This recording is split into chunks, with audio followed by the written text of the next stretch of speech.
ये कहानी है एक हिरन के बच्चे की, जिसका नाम मेढू था। मेढू माँ बाप का कहना नहीं मानता था। उसके माँ बाप उसे अक्सर समझाते, मेढू तुम हमारा बिल्कुल कहना नहीं मानते और बेजा जिद करते हो।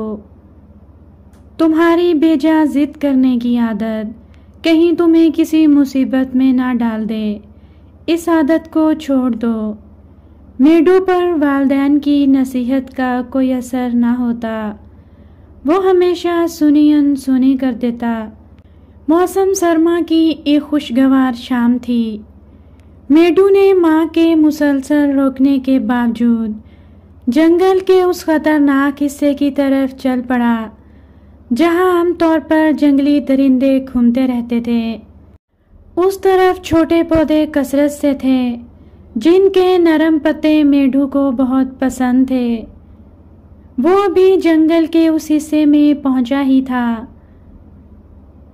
कि अचानक बारिश शुरू हो गई। बादलों के गरजने और बिजली के कड़कने की आवाज़ों से मेढू खौफजदा हो गया और एक दरख्त के तने से चिपक गया। बादल खूब बरस रहे थे। कुछ ही देर बाद अंधेरा भी छा गया। बारिश में भीग जाने की वजह से मेढू को सर्दी लग रही थी। उसे अपना घर और माँ बाप याद आ रहे थे। उसने सोचा, अगर कोई दरिंदा इधर आ निकला तो क्या होगा। मैं आसानी से उसका नवाला बन जाऊंगा। आखिर मैंने माँ की बात क्यों नहीं मानी। अब वो पछता रहा था।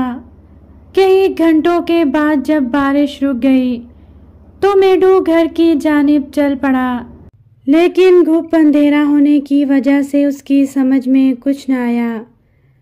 वो रास्ता भटक गया था।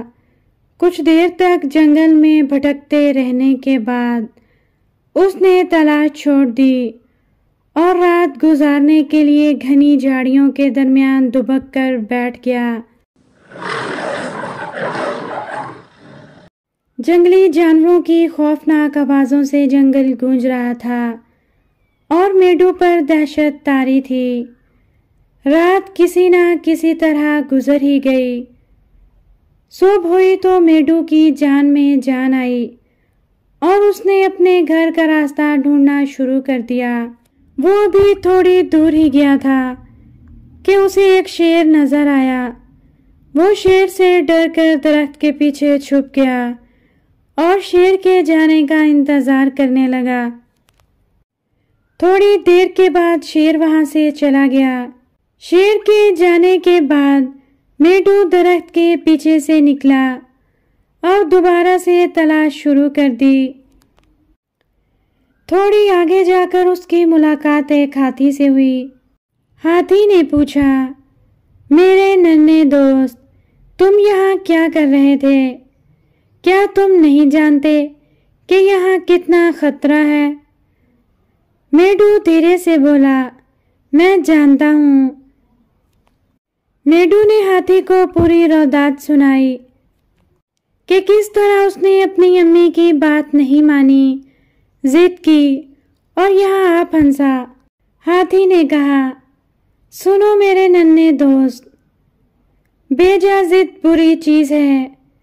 अगर तुम्हें कोई नुकसान पहुंच जाता तो जानते हो तुम्हारे माँ बाप को कितनी तकलीफ होती। मेढू चुपचाप हाथी की बातें सुन रहा था। वो अफसुर्दा था।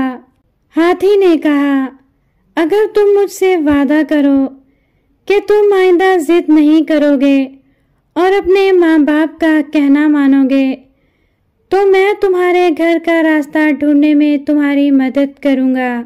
मेढू फौरन ही बोल पड़ा, मैं आपसे वादा करता हूँ कि आइंदा कभी भी जिद नहीं करूँगा और हमेशा माँ बाप का कहना मानूंगा।